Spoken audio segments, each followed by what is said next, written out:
Hi everyone, I'm Estela. Hello, I'm Brandon. Hi everybody, I'm Gabe. Hi, I'm Victoria.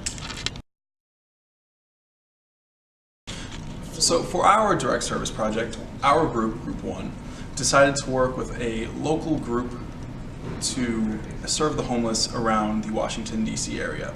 We worked with the organization So Others May Eat, also known as SOME, a community-based organization that tries to meet the immediate needs of homeless individuals in the Washington, D.C. area.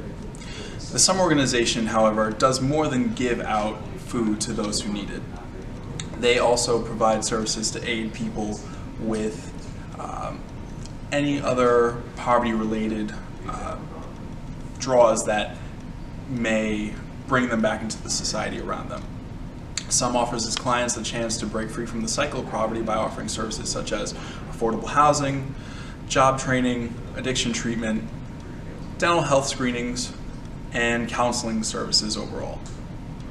SOME and the volunteers they recruit help to benefit and develop the DMV area.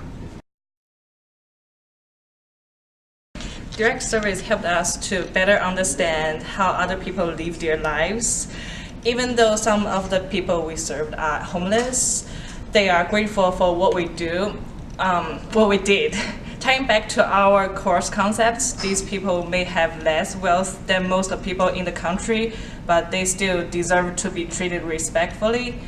Throughout this service, we showed our initiative by getting up early in the morning because the only time available for us was 6:30 in the morning. One of the genuinely exciting moments that I had when serving at So Others May Eat was in the morning. It was one of my early morning shifts. I got there at about 6:30 in the morning, and one of the things they first assigned me to do was serve coffee to all the patients that were coming in.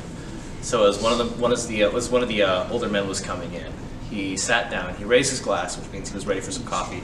I grabbed it for him, greeted him, and he told me that he really appreciated what we and all the other volunteers were doing that morning, serving food and coffee to all the homeless people. And I said, well, you know, I love doing this sort of thing. I did the same thing in high school. And he and me, coming from a military community, this really hit me, because he sat me down, grabbed me by the shoulder and sat me down, and then proceeded to talk about how he was one of the brave men and women who brought down the Berlin Wall in 1980, or in the late 1990s, 1980, something like that.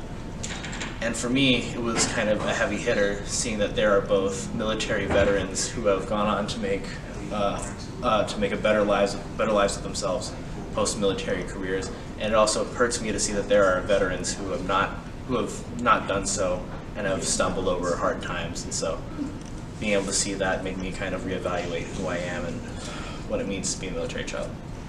Go. We didn't realize beforehand that President Obama and his family had volunteered there, so it was really cool to see the signed apron with all their names on it when we got there.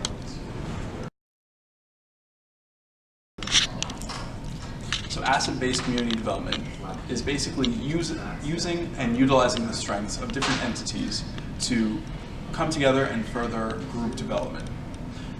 The assets that we brought out through this project were time, the ability to cooperate, and the desire for improvement.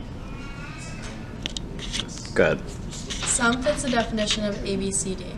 One of the guiding principles of ABCD, according to the article we were assigned to read for class, is that institutions have reached their limits in problem solving. This relates to SOME because SOME needs help from active members of the community. Without the assistance of volunteers, SOME wouldn't be able to do what they do. SOME also relates to individuals, which is one of the 5 key assets in the ABCD definition. While we solely worked in the kitchen serving the guests, SOME also has many other programs to help the people of the community. For example, they have the SOME Center for Employment Training, in which they help their guests learn hard and soft skills to move them into the workforce. This connects to the individual asset in ABCD because it is recognizing that every member of the community has the skills that they need to get a job. They just need to learn how to tap into them. Our volunteer service with the SOME organization mostly affected the homeless and impoverished communities around Washington. We served both men and women living below the poverty line and those with food insecurities, which was a real eye-opener. For us, it was a pleasant surprise to see that the summarization still continues to help those with insufficient incomes thrive.